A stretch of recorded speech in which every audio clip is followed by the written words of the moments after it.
Hello दोस्तों, book glance में आपका स्वागत है। आज हम बात करने वाले हैं book the art of happiness की, जिसे लिखा है 14th Dalai Lama and Howard C Cutler ने। और हम इस बुक को 10 आसान पॉइंट्स में समझेंगे। द आर्ट ऑफ हैप्पीनेस एक प्रसिद्ध पुस्तक है जो 14वें दलाई लामा और मनोचिकित्सक डॉक्टर हावर्ड कटलर की बातचीत पर आधारित है। इस पुस्तक का मूल उद्देश्य है कि मनुष्य अपने जीवन में सच्ची और स्थायी खुशी कैसे प्राप्त कर सकता है। ये पुस्तक बौद्ध दर्शन, मनोविज्ञान और मानव व्यवहार को जोड़ते हुए बताती है कि खुशी केवल बाहरी चीज़ों से नहीं आती, बल्कि ये हमारे सोचने, अनुभव करने और प्रतिक्रिया देने के तरीके से उत्पन्न होती है। पॉइंट नंबर 1, सच्ची खुशी का स्रोत हमारे भीतर होता है। सच्ची खुशी की खोज में हम अक्सर बाहरी चीज़ों जैसे कि पैसा, सफलता, भौतिक सुख सुविधाएं और सामाजिक मान सम्मान की ओर भागते हैं। लेकिन दलाई लामा के अनुसार ये केवल एक भ्रम है। ये सभी चीज़ें अस्थायी हैं और इनसे मिलने वाला सुख क्षणिक होता है। सच्ची खुशी, जो लंबे समय तक हमारे जीवन में शांति और संतोष भरती है, वो हमारे अंदर से आती है। इसका आधार हमारे विचार, दृष्टिकोण और मानसिक स्थिति होती है। जब हम भीतर से संतुलित, शांत और सकारात्मक होते हैं, तब हम किसी भी परिस्थिति में अपने आप को स्थिर महसूस करते हैं। उदाहरण के लिए, कोई व्यक्ति अत्यधिक अमीर हो सकता है, लेकिन अगर उसके मन में द्वेष, ईर्ष्या या असुरक्षा है, तो वो हमेशा बेचैन रहेगा। दूसरी ओर, एक साधारण जीवन जीने वाला व्यक्ति, यदि उसके भीतर संतोष और आत्मस्वीकृति है, तो वो सच्चे अर्थों में प्रसन्न रह सकता है। यह आंतरिक संतुलन कैसे आता है? इसके लिए सबसे पहले आत्मनिरीक्षण आवश्यक है। हमें अपने विचारों, भावनाओं और प्रतिक्रियाओं को समझना होता है। ध्यान, मेडिटेशन एक प्रमुख साधन है जो हमें अपने भीतर झांकने और मानसिक शांति प्राप्त करने में मदद करता है। प्रतिदिन कुछ समय मौन में बैठना, अपने विचारों का अवलोकन करना और नकारात्मक सोच को सकारात्मक सोच में परिवर्तित करना ये एक अभ्यास है जो धीरे धीरे हमारे व्यक्तित्व का हिस्सा बन सकता है। इसके अलावा आभार की भावना विकसित करना भी इस प्रक्रिया में सहायक होता है। जब हम अपने जीवन में मौजूद अच्छी चीज़ों को पहचानते हैं और उनके लिए आभारी होते हैं, तो हमारा ध्यान कमी की बजाय पूर्णता पर केंद्रित होता है। ये मानसिकता हमें भीतर से संतोष प्रदान करती है। इसलिए दलाई लामा यही संदेश देते हैं कि सच्ची खुशी बाहर नहीं, बल्कि हमारे भीतर ही है। जब हम इसे पहचानते हैं, समझते हैं और रोज़मर्रा के जीवन में इसका अभ्यास करते हैं, तभी हम वास्तव में खुश रहना सीखते हैं। पॉइंट नंबर 2, करुणा ही सच्ची खुशी की नींव है। दलाई लामा मानते हैं कि करुणा, कंपैशन, न केवल मानवीय व्यवहार की आत्मा है, बल्कि ये सच्ची और स्थायी खुशी की आधारशिला भी है। करुणा का अर्थ है दूसरों के दुख को समझना, महसूस करना और उसकी मदद के लिए प्रेरित होना। ये भावना स्वाभाविक होती है, लेकिन आज की तेज़ रफ्तार और प्रतिस्पर्धी दुनिया में हम इसे धीरे धीरे खोते जा रहे हैं। इस पुस्तक में बताया गया है कि जब हम दूसरों के प्रति करुणावान होते हैं, तो हमारे भीतर सकारात्मक ऊर्जा उत्पन्न होती है, जो न केवल दूसरों को बल्कि स्वयं को भी सुखद अनुभव कराती है। उदाहरण के लिए, जब आप किसी ज़रूरतमंद की मदद करते हैं, चाहे वो किसी को खाना देना हो, किसी को सहारा देना हो या किसी की बात सुनना हो, तो उसके चेहरे पर आई मुस्कान आपके भीतर भी एक सुखद अनुभूति जगाती है। ये खुशी तात्कालिक नहीं होती, बल्कि लंबे समय तक आपके मन में सकारात्मक प्रभाव छोड़ती है। करुणा केवल दूसरों के लिए ही नहीं, बल्कि अपने लिए भी होनी चाहिए। आत्मकरुणा, सेल्फ कंपैशन का मतलब है कि हम अपने आप को दोष देने या नकारात्मक सोच से ग्रसित होने की बजाय अपने प्रति सहानुभूति रखें। जब हम स्वयं से प्रेम करना सीखते हैं, तब हम दूसरों से भी सच्चा प्रेम कर सकते हैं। दलाई लामा कहते हैं कि करुणा का अभ्यास एक मांसपेशी की तरह होता है। जितना अधिक आप इसका अभ्यास करेंगे, ये उतनी ही मजबूत होती जाएगी। ये केवल एक भावना नहीं है, बल्कि एक अभ्यास करने योग्य गुण है। हम छोटी छोटी बातों में करुणा दिखाकर इसकी शुरुआत कर सकते हैं, जैसे कि किसी को माफ़ कर देना, किसी की गलती को समझना या किसी अजनबी की मदद करना। करुणा से व्यक्ति के भीतर सहनशीलता, सह अस्तित्व और सामाजिक सामंजस्य की भावना बढ़ती है। ये तनाव और अकेलेपन को भी कम करता है। वैज्ञानिक शोध भी बताते हैं कि करुणावान लोग मानसिक रूप से अधिक स्वस्थ रहते हैं और उनका जीवन संतुलित होता है। इसलिए यदि आप सच्चे अर्थों में खुश रहना चाहते हैं, तो करुणा को अपने जीवन का हिस्सा बनाइए। दूसरों की भलाई में अपनी खुशी तलाशिए। यही भावना आपको भीतर से समृद्ध बनाएगी और समाज को भी अधिक मानवीय और सौहार्दपूर्ण बनाएगी। पॉइंट नंबर 3, मानसिक शांति ही सच्ची समृद्धि है। दलाई लामा कहते हैं कि जीवन की सबसे मूल्यवान संपत्ति कोई भौतिक वस्तु नहीं, बल्कि हमारी मानसिक शांति है। आधुनिक जीवन में हम तेजी से भाग रहे हैं, धन, सफलता, शोहरत और प्रतिष्ठा के पीछे। लेकिन इस दौड़ में हम अक्सर मानसिक शांति खो देते हैं। मानसिक अशांति हमारे जीवन में तनाव, अवसाद, चिड़चिड़ापन और असंतोष लाती है। जबकि यदि हमारे पास मानसिक शांति है तो हम कठिन परिस्थितियों में भी स्थिर रह सकते हैं। मानसिक शांति का अर्थ है एक ऐसा मानसिक भाव जहां व्यक्ति भीतर से शांत, संतुलित और सकारात्मक महसूस करता है। ये भावना हमें हमारी सोच, व्यवहार और संबंधों में स्पष्टता और सहिष्णुता लाती है। उदाहरण के लिए, मान लीजिए कि आपने कोई कठिन निर्णय लिया और वो परिणाम स्वरूप विफल हो गया। यदि आपके पास मानसिक शांति है तो आप स्वयं को दोषी ठहराने की बजाय उससे कुछ सीखकर आगे बढ़ने की सोच रखेंगे। वहीं यदि आप मानसिक रूप से असंतुलित हैं तो वही अनुभव आपके लिए आत्मग्लानि और चिंता का कारण बन जाएगा। इस मानसिक शांति को प्राप्त करने के लिए दलाई लामा कुछ उपाय सुझाते हैं। 1. स्वीकृति का अभ्यास। जो हो चुका है उसे स्वीकार करना और उस पर अनावश्यक पछतावे से बचना। 2. दृष्टिकोण में बदलाव। समस्याओं को अवसर के रूप में देखना। 3. ध्यान और प्रार्थना। ध्यान मन को स्थिर करता है और प्रार्थना हमें विनम्रता देती है। 4. सकारात्मक संगति। सकारात्मक और शांति प्रिय लोगों की संगति हमारे मन को भी शांत बनाती है। दलाई लामा ये भी बताते हैं कि मानसिक शांति केवल व्यक्तिगत नहीं होती, इसका प्रभाव हमारे आसपास के लोगों और पूरे समाज पर भी पड़ता है। जब एक व्यक्ति शांत होता है तो वो दूसरों को भी प्रभावित करता है। इसलिए यदि आप अपने जीवन को सही मायने में समृद्ध बनाना चाहते हैं तो मानसिक शांति को अपनी प्राथमिकता बनाइए। ये वो संपत्ति है जो आपको हर परिस्थिति में मजबूती देती है और आपकी आंतरिक दुनिया को सुंदर बनाती है। Point number 4। खुश रहने का एक तरीका है निरंतर अभ्यास और धैर्य। दलाई लामा के अनुसार खुशी कोई ऐसी वस्तु नहीं है जिसे हम एक बार प्राप्त कर लें और फिर हमेशा के लिए हमारे पास रहे। यह एक निरंतर प्रक्रिया है और इसमें निरंतर अभ्यास, समय और धैर्य की आवश्यकता होती है। जैसा कि हम शारीरिक स्वास्थ्य को बनाए रखने के लिए नियमित व्यायाम करते हैं, ठीक उसी तरह मानसिक और भावनात्मक स्वास्थ्य को बनाए रखने के लिए हमें खुशी के अभ्यास की आवश्यकता होती है।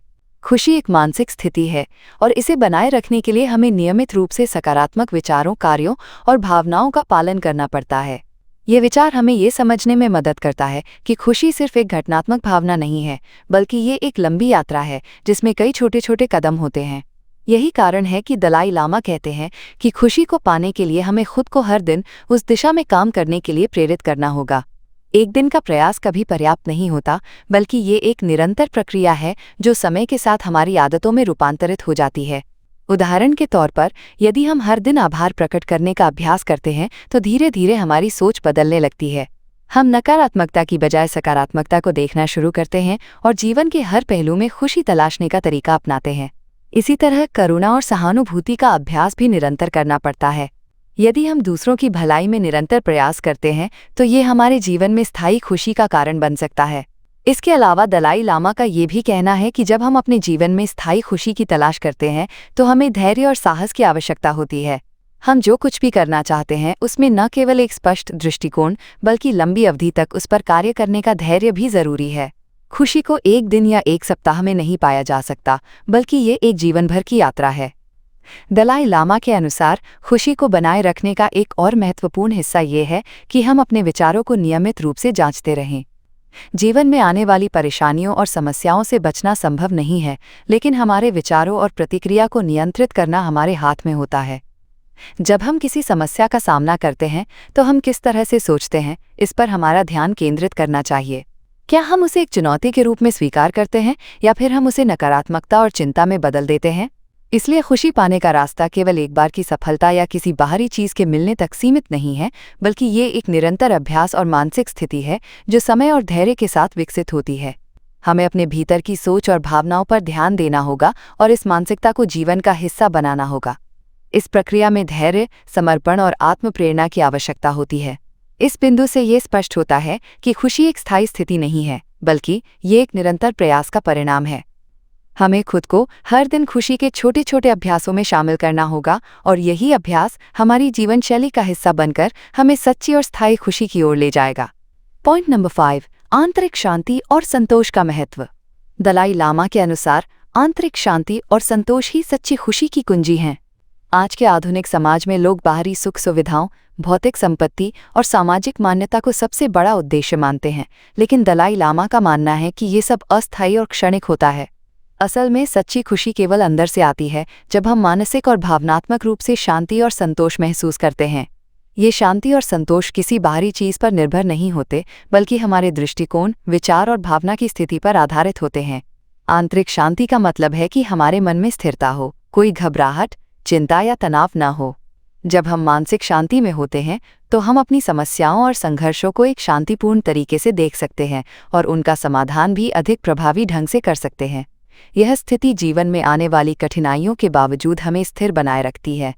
इसके विपरीत, अगर हमारा मन अशांत और चिंतित रहता है तो हम छोटी छोटी समस्याओं को भी बहुत बड़ा और जटिल बना देते हैं, जिससे हमारी खुशी कम हो जाती है। संतोष का अर्थ है जो हमारे पास है उसी में खुश रहना। दलाई लामा के अनुसार ये मानसिकता हमें बाहरी चीज़ों के लिए हमेशा तड़पने और उनका पीछा करने से बचाती है। जब हम संतोषी होते हैं तो हमें किसी अतिरिक्त चीज़ की आवश्यकता नहीं होती, क्योंकि हम जो कुछ भी हमारे पास है उसी में खुश रहते हैं। संतोष का अभ्यास करना हमें ये समझने में मदद करता है कि जीवन में सबसे महत्वपूर्ण चीज़ शांति, प्यार और मानवता है, न कि भौतिक संपत्ति या बाहरी प्रदर्शन। उदाहरण के रूप में, यदि कोई व्यक्ति अपने जीवन में संतोष और आंतरिक शांति का अभ्यास करता है तो उसे ये समझ में आता है कि धन, प्रसिद्धि या बाहरी चीज़ें किसी स्थायी खुशी का कारण नहीं हो सकती। वो अपने जीवन में जितनी भी संपत्ति और सुख सुविधाएं हों उनके प्रति आभारी होता है और उनका सदुपयोग करता है। इसके बजाय वो बाहरी दुनिया से प्रभावित होने के बजाय अपने भीतर की शांति और संतोष को प्राथमिकता देता है। आंतरिक शांति और संतोष की प्राप्ति के लिए दलाई लामा कुछ प्रमुख विचारों पर जोर देते हैं। 1. ध्यान, मेडिटेशन। ध्यान से हम अपनी मानसिक स्थिति को शांत कर सकते हैं और अपने विचारों को नियंत्रित कर सकते हैं। ये हमें अपने भीतर की शांति को महसूस करने में मदद करता है और बाहरी तनावों से मुक्त होने का मार्ग दिखाता है। 2. आभार, ग्रैटिट्यूड। आभार की भावना को विकसित करना हमारे मानसिक दृष्टिकोण को सकारात्मक बनाता है। जब हम जीवन में मौजूद अच्छाइयों के लिए आभारी होते हैं तो हम ज़्यादा संतुष्ट और खुश रहते हैं। यह हमें जीवन में कमी की बजाय संपत्ति की ओर ध्यान केंद्रित करने में मदद करता है। 3. स्वीकृति, एक्सेप्टेंस। जीवन में कई बार हमें परिस्थितियों को स्वीकार करने की आवश्यकता होती है। यदि हम किसी स्थिति को बदलने की बजाय उसे स्वीकार करते हैं तो हम अपने मानसिक शांति की स्थिति में बने रहते हैं और ज़्यादा खुश रहते हैं। 4. सकारात्मक दृष्टिकोण, पॉजिटिव आउटलुक। हमें अपनी सोच को सकारात्मक बनाने का अभ्यास करना चाहिए। जब हम अपने जीवन की समस्याओं को एक चुनौती के रूप में देखते हैं तो वे हमें आगे बढ़ने और सुधारने के अवसर प्रदान करती हैं। इसके विपरीत नकारात्मक दृष्टिकोण से हम दुख और निराशा का सामना करते हैं। इसलिए दलाई लामा ये बताते हैं कि अगर हम सच्ची खुशी और संतोष प्राप्त करना चाहते हैं तो हमें अपने भीतर की शांति को बनाए रखने का प्रयास करना होगा। बाहरी चीज़ों पर हमारी निर्भरता कम करनी होगी और जीवन की सरलता और मौलिकता को समझना होगा। जब हम अपने भीतर की शांति और संतोष को पहचानते हैं तो हम जीवन में किसी भी स्थिति को शांति और खुशी के साथ अपना सकते हैं। पॉइंट नंबर 6, जीवन के उद्देश्य और सार्थकता की खोज। दलाई लामा के अनुसार सच्ची खुशी केवल बाहरी सुख सुविधाओं और भौतिक संपत्ति में नहीं होती, बल्कि जीवन के उद्देश्य और सार्थकता में होती है। जब एक व्यक्ति अपने जीवन के उद्देश्य को पहचानता है और उस उद्देश्य के प्रति समर्पित होकर काम करता है तो वो न केवल मानसिक शांति प्राप्त करता है बल्कि उसकी खुशी भी स्थायी और गहरी होती है। ये विचार हमें ये समझने में मदद करता है कि जीवन का उद्देश्य केवल आत्मसंवर्धन या भौतिक सुख नहीं है, बल्कि ये दूसरों की सेवा, समाज की भलाई और अपने कार्यों में सच्ची निष्कलंकता को खोजने में है।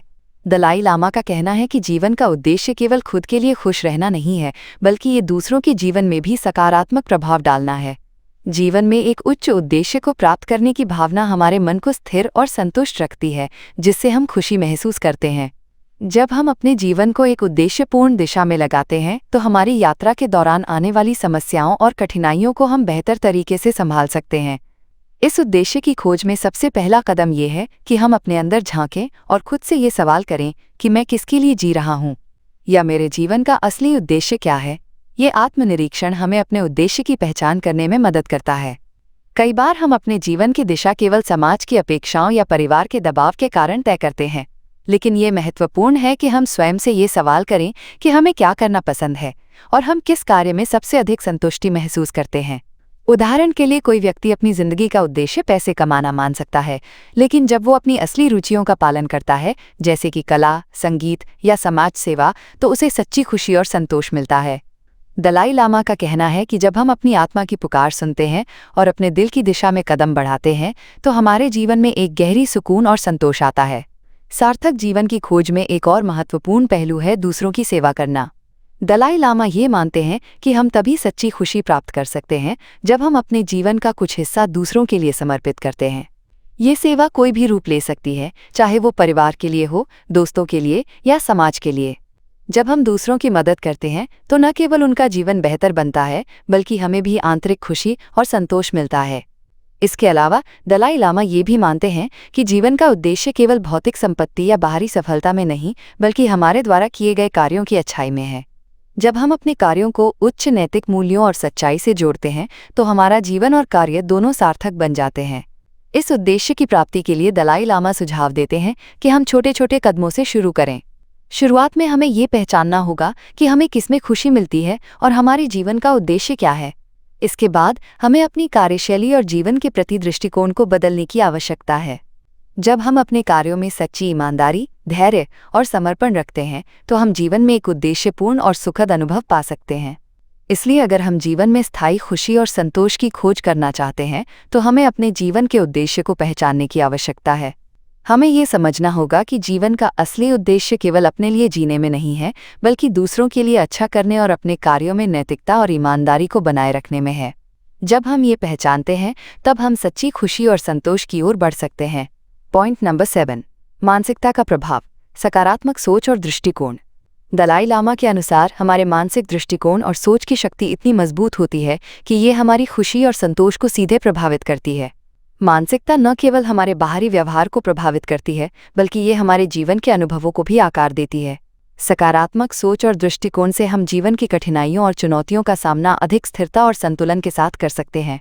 इसके विपरीत नकारात्मक सोच हमारे जीवन में तनाव और निराशा का कारण बनती है, जिससे खुशी की जगह दुख और अवसाद बढ़ता है। दलाई लामा का मानना है कि मानसिकता हमारी बाहरी परिस्थितियों से कहीं अधिक महत्वपूर्ण है। चाहे हमारी परिस्थितियां कैसी भी हों, अगर हमारी मानसिकता सकारात्मक है तो हम हर स्थिति में खुश रह सकते हैं। इसका मतलब ये है कि खुशी केवल बाहरी चीज़ों या घटनाओं पर निर्भर नहीं करती बल्कि ये हमारे अंदर की सोच और दृष्टिकोण पर आधारित होती है। जब हम अपने दृष्टिकोण को बदलते हैं तो हम जीवन को एक नए और बेहतर तरीके से देख सकते हैं। उदाहरण के रूप में अगर एक व्यक्ति किसी कठिन परिस्थिति का सामना कर रहा है, जैसे कि नौकरी की खोई हुई स्थिति या किसी पारिवारिक समस्या, तो उसकी मानसिकता इस स्थिति को कैसे देखती है ये महत्वपूर्ण होता है। अगर वो नकारात्मक दृष्टिकोण अपनाता है, जैसे कि अब कुछ अच्छा नहीं हो सकता, तो वो दुखी और निराश होगा। लेकिन यदि वो सकारात्मक दृष्टिकोण अपनाता है, जैसे कि ये एक चुनौती है जिससे मैं सीख सकता हूँ, तो वो उसी स्थिति से कुछ सकारात्मक सीख सकता है और अपनी मानसिक शांति को बनाए रख सकता है। इसके अलावा दलाई लामा ये भी मानते हैं कि सकारात्मक सोच केवल कुछ परिस्थितियों तक सीमित नहीं होनी चाहिए बल्कि ये एक निरंतर अभ्यास होना चाहिए। हमें अपने सोचने के तरीके को बदलने की आवश्यकता है जिससे हम हर परिस्थिति में सकारात्मक दृष्टिकोण रख सकें। उदाहरण के लिए जब हम दूसरों के बारे में नकारात्मक सोचते हैं तो ये न केवल हमारे रिश्तों को प्रभावित करता है बल्कि हमारी मानसिक शांति को भी भंग करता है। इसके बजाय हमें दूसरों के प्रति समझ और सहानुभूति दिखाने का प्रयास करना चाहिए ताकि हम अपने मानसिक दृष्टिकोण को सकारात्मक बनाए रखें। दलाई लामा का कहना है कि जीवन में आने वाली चुनौतियां और कठिनाइयां हमारे विकास का हिस्सा होती हैं। जब हम किसी समस्या या कठिनाई का सामना करते हैं तो हम इसे एक अवसर के रूप में देख सकते हैं। इसके बजाय अगर हम उसे एक खतरे के रूप में देखते हैं तो हम अपनी खुशी और मानसिक शांति को खो सकते हैं। मानसिकता को सकारात्मक बनाना एक लगातार अभ्यास है जो समय के साथ हमारी जीवन शैली का हिस्सा बनता है। सकारात्मक सोच और दृष्टिकोण को अपनाने के लिए कुछ महत्वपूर्ण कदम हो सकते हैं। एक ध्यान मेडिटेशन। ध्यान एक प्रभावी तरीका है जो हमारे मानसिक दृष्टिकोण को शांति और संतुलन प्रदान करता है। ये हमें अपने विचारों को नियंत्रित करने और नकारात्मक सोच को सकारात्मक बनाने में मदद करता है। 2. आभार की भावना, ग्रैटिट्यूड। जब हम अपने जीवन में अच्छे और सकारात्मक पहलुओं के लिए आभारी होते हैं तो ये हमारे मानसिक दृष्टिकोण को बदल देता है और हमें संतुष्ट और खुश बनाता है। 3. स्वस्थ संवाद, हेल्दी कम्युनिकेशन। हमें अपनी सोच और भावनाओं को अच्छे तरीके से व्यक्त करना चाहिए। नकारात्मक भावनाओं को दबाने के बजाय हमें उन्हें स्वस्थ तरीके से संवाद करना चाहिए ताकि वे हमारे मानसिक स्वास्थ्य पर असर न डालें। 4. छोटी छोटी खुशियाँ। हर दिन की छोटी छोटी खुशियों को पहचानने और उनका आनंद लेने से हमारा मानसिक दृष्टिकोण सकारात्मक बनता है। इससे हम जीवन के प्रति आभारी और खुश रहते हैं। 5. समय की प्रबंधन। समय का सही उपयोग करके हम तनाव से बच सकते हैं और अपने मानसिक स्वास्थ्य को बेहतर बना सकते हैं। इसलिए दलाई लामा ये सिखाते हैं कि मानसिकता ही जीवन की दिशा निर्धारित करती है। अगर हम सकारात्मक दृष्टिकोण अपनाते हैं और जीवन के हर पहलू में उसे लागू करते हैं, तो हम न केवल कठिनाइयों का सामना बेहतर तरीके से कर सकते हैं, बल्कि हम जीवन को एक सकारात्मक और सुखद अनुभव के रूप में भी देख सकते हैं। जब हमारी मानसिकता सही दिशा में होती है, तो हम अपने भीतर की खुशी को महसूस कर सकते हैं और जीवन के हर पल का आनंद ले सकते हैं। दलाई लामा का कहना है कि आंतरिक शांति प्राप्त करने के लिए सबसे पहले हमें ये समझने की आवश्यकता है कि बाहरी घटनाएं हमारे अंदर की भावनाओं को नियंत्रित नहीं कर सकती, जब तक हम उन्हें खुद नहीं होने देते। कई बार हम बाहरी घटनाओं, जैसे कि किसी की नकारात्मक टिप्पणी, किसी का बुरा व्यवहार या असफलता, को अपने मानसिक और भावनात्मक स्थिति पर नियंत्रण करने की अनुमति दे देते हैं। परिणाम स्वरूप हम तनाव, चिंता, गुस्से और निराशा जैसी भावनाओं का सामना करते हैं। अगर हम अपनी आंतरिक शांति बनाए रखते हैं, तो इन बाहरी घटनाओं का प्रभाव हमारे मानसिक संतुलन पर कम होगा। उदाहरण के लिए, अगर किसी व्यक्ति ने हमारी आलोचना की, तो हम आंतरिक शांति बनाए रखने के लिए ये सोच सकते हैं कि आलोचना केवल एक व्यक्ति का दृष्टिकोण है और इसका हमारी खुद की मूल्य और आत्मसम्मान से कोई लेना देना नहीं है। इसके बजाय हम इसे सीखने का एक अवसर मान सकते हैं, जिससे हम अपनी खामियों को समझ सकें और सुधार सकते हैं। आंतरिक शांति को प्राप्त करने के लिए ध्यान और मानसिक अभ्यास महत्वपूर्ण होते हैं। ध्यान मेडिटेशन एक ऐसी साधना है जो हमें हमारे भीतर की शांति को महसूस करने और मानसिक शांति की स्थिति में पहुंचने में मदद करती है। जब हम प्रतिदिन ध्यान करते हैं, तो हम अपनी सोच और भावनाओं को नियंत्रित करना सीखते हैं और किसी भी नकारात्मकता से खुद को बचा सकते हैं। ध्यान से हम अपने मन को शांत और स्थिर बना सकते हैं और किसी भी मुश्किल परिस्थिति में भी आत्मसंयम बनाए रख सकते हैं। इसके अलावा दलाई लामा आंतरिक शांति के लिए वर्तमान में जीने की भी बात करते हैं। हम अक्सर भविष्य के बारे में चिंता करते हैं या अतीत की गलतियों के बारे में सोचते रहते हैं, जिससे हमें मानसिक तनाव होता है। अगर हम अपने ध्यान को वर्तमान क्षण में केंद्रित करते हैं, तो हम अपने जीवन को पूरी तरह से अनुभव कर सकते हैं और हर पल की खुशी का आनंद ले सकते हैं। जब हम वर्तमान में जीते हैं, तो हम न केवल मानसिक शांति महसूस करते हैं, बल्कि हमारी चिंता और तनाव भी कम हो जाते हैं। दलाई लामा ने ये भी बताया कि आंतरिक शांति के लिए हमें अपने रिश्तों को भी स्वस्थ और सामंजस्यपूर्ण बनाना चाहिए। जब हम दूसरों के साथ अच्छे और सहायक संबंध रखते हैं, तो ये हमारे मानसिक स्वास्थ्य के लिए फायदेमंद होता है। रिश्तों में प्रेम, करुणा और समझ बनाए रखने से हम तनाव और चिंता को कम कर सकते हैं। यदि हम दूसरों के साथ अच्छे संबंध बनाए रखते हैं, तो ये हमारी आंतरिक शांति को बढ़ाता है, क्योंकि हम संघर्षों और नकारात्मकता से दूर रहते हैं। एक और महत्वपूर्ण पहलू है स्वीकृति। जब हम अपने जीवन की घटनाओं और परिस्थितियों को जैसा वे हैं वैसा स्वीकार करना सीखते हैं, तो हम मानसिक शांति प्राप्त करते हैं। ये नहीं कि हम समस्याओं का सामना ना करें, बल्कि ये कि हम समस्याओं को एक अवसर के रूप में देखें और उन्हें सुलझाने के लिए तर्कपूर्ण तरीके से कदम बढ़ाएं। स्वीकृति का मतलब है कि हम जो कुछ भी हो रहा है, उसे पूरी तरह से समझते हैं और उसे स्वीकार करते हैं, बिना किसी प्रकार के मानसिक विरोध या संघर्ष के। इसलिए दलाई लामा ये सिखाते हैं कि आंतरिक शांति प्राप्त करना केवल बाहरी परिस्थितियों से निर्भर नहीं है, बल्कि ये हमारे अपने दृष्टिकोण और मानसिक स्थिति पर आधारित है। जब हम अपनी सोच, दृष्टिकोण और प्रतिक्रियाओं को नियंत्रित करते हैं, तो हम तनाव और चिंता से मुक्त हो सकते हैं और एक संतुलित और शांतिपूर्ण जीवन जी सकते हैं। आंतरिक शांति को प्राप्त करने के लिए ध्यान, वर्तमान में जीने और दूसरों के साथ अच्छे संबंधों की आवश्यकता होती है। जब हम इन सभी पहलुओं को अपनाते हैं, तो हम जीवन में सच्ची शांति और खुशी पा सकते हैं। पॉइंट नंबर 8, आंतरिक शांति, तनाव और चिंता से मुक्ति। दलाई लामा के अनुसार आंतरिक शांति वो स्थिति है जब व्यक्ति मानसिक और भावनात्मक रूप से संतुलित होता है और बाहरी परिस्थितियों से प्रभावित नहीं होता। आंतरिक शांति न केवल मानसिक शांति होती है, बल्कि ये जीवन के प्रति एक सकारात्मक और संतुलित दृष्टिकोण का परिणाम भी होती है। ये स्थिति प्राप्त करने से हम तनाव और चिंता से मुक्त हो सकते हैं, जो कि आजकल की तेज रफ्तार वाली दुनिया में सामान्य रूप से अनुभव होती हैं।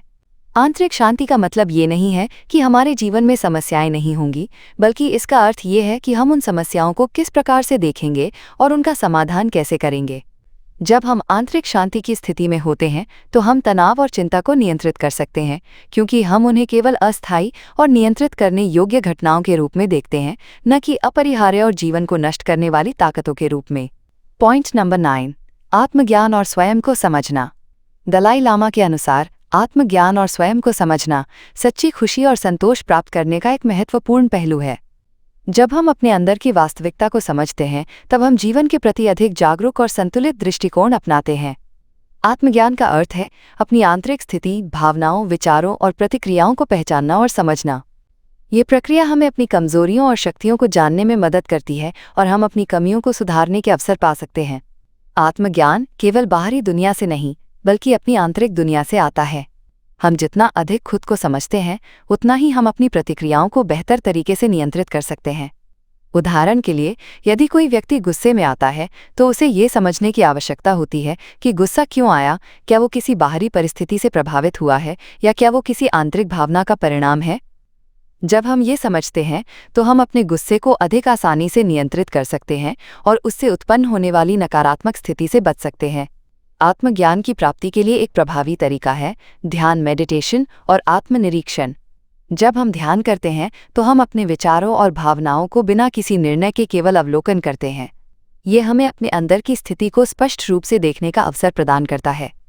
आत्मनिरीक्षण और ध्यान के माध्यम से हम अपनी आंतरिक दुनिया में हो रही घटनाओं को पहचान सकते हैं, जिससे हम अपने मानसिक और भावनात्मक अनुभवों को बेहतर समझ सकते हैं। इसके अलावा दलाई लामा का कहना है कि हमें आत्मज्ञान की प्राप्ति में अहंकार और आत्म मूल्यांकन से बचने की कोशिश करनी चाहिए। अक्सर हम अपने आप को दूसरों से तुलना करते हैं या अपने सफलता और असफलताओं को अपने आत्म मूल्य से जोड़ते हैं। लेकिन जब हम आत्मज्ञान प्राप्त करते हैं, तो हम ये समझ पाते हैं कि हमारा असली मूल्य हमारे बाहरी उपलब्धियों या असफलताओं से नहीं, बल्कि हमारे भीतर की शांति और संतुलन से आता है। आत्मज्ञान का एक और महत्वपूर्ण पहलू है आत्मसंवेदनशीलता, सेल्फ अवेयरनेस, यानी कि हम अपने विचारों, भावनाओं और प्रतिक्रियाओं के प्रति जागरूक रहें। जब हम स्वयं को समझने की प्रक्रिया में होते हैं, तो हम किसी भी स्थिति पर अधिक संयम और समझदारी से प्रतिक्रिया कर सकते हैं, न कि तुरंत भावनात्मक प्रतिक्रियाएं देने से। आत्मज्ञान से जुड़ी एक और महत्वपूर्ण बात है कि जब हम अपने अंदर की स्थितियों और भावनाओं को समझते हैं, तो हम दूसरों के साथ भी अधिक समझ और सहानुभूति से पेश आ सकते हैं। हम अपने अनुभवों को पहचानने के बाद दूसरों के अनुभवों को भी बिना किसी पूर्वाग्रह के समझ सकते हैं। इससे हमारे रिश्तों में भी सुधार होता है और हम एक सामंजस्यपूर्ण जीवन जी सकते हैं। इसलिए दलाई लामा ये सिखाते हैं कि आत्मज्ञान प्राप्त करना हमारे जीवन का एक महत्वपूर्ण हिस्सा है। जब हम अपने आप को समझते हैं, तब हम जीवन के हर पहलू को बेहतर तरीके से समझ सकते हैं और अपने निर्णयों में अधिक समझदारी दिखा सकते हैं। आत्मज्ञान से हम अपने जीवन को संतुलित और सुखमय बना सकते हैं। पॉइंट नंबर 10, प्रेम और दया, सच्ची खुशी का मार्ग। दलाई लामा के अनुसार प्रेम और दया वो दो महत्वपूर्ण गुण हैं जो हमारे जीवन को सच्ची खुशी और संतोष से भर सकते हैं। प्रेम और दया केवल दूसरों के प्रति नहीं, बल्कि स्वयं के प्रति भी होनी चाहिए। प्रेम और दया का अर्थ है दूसरों के प्रति सहानुभूति, समझ और उनके दुखों में भागीदारी करना। जब हम दूसरों के लिए इस प्रकार की भावनाएं विकसित करते हैं, तो ये हमें भीतर से खुशी और संतोष प्रदान करती हैं। दलाई लामा का मानना है कि प्रेम और दया से न केवल हमारे रिश्ते मजबूत होते हैं, बल्कि हमारी मानसिक स्थिति भी सकारात्मक होती है। जब हम दूसरों के लिए अच्छे और दयालु होते हैं, तो ये हमारे मानसिक स्वास्थ्य को बेहतर बनाता है और हमें भीतर से खुशी मिलती है। इसके विपरीत, यदि हम दूसरों के प्रति नकारात्मक या द्वेषपूर्ण भावनाएं रखते हैं, तो ये हमें मानसिक तनाव और असंतोष का सामना कराता है। प्रेम और दया का अभ्यास करना हमें एक अधिक सहानुभूतिपूर्ण और समझदार व्यक्ति बना सकता है। उदाहरण के रूप में, जब हम किसी को मदद करते हैं बिना किसी स्वार्थ के, तो हम एक अंदरूनी संतुष्टि और खुशी महसूस करते हैं। ये खुशी बाहरी घटनाओं पर निर्भर नहीं होती, बल्कि ये हमारे भीतर से आती है। जब हम बिना शर्त प्रेम और दया दिखाते हैं, तो ये हमें मानसिक शांति और संतोष प्रदान करता है और हम जीवन को एक सकारात्मक दृष्टिकोण से देख पाते हैं।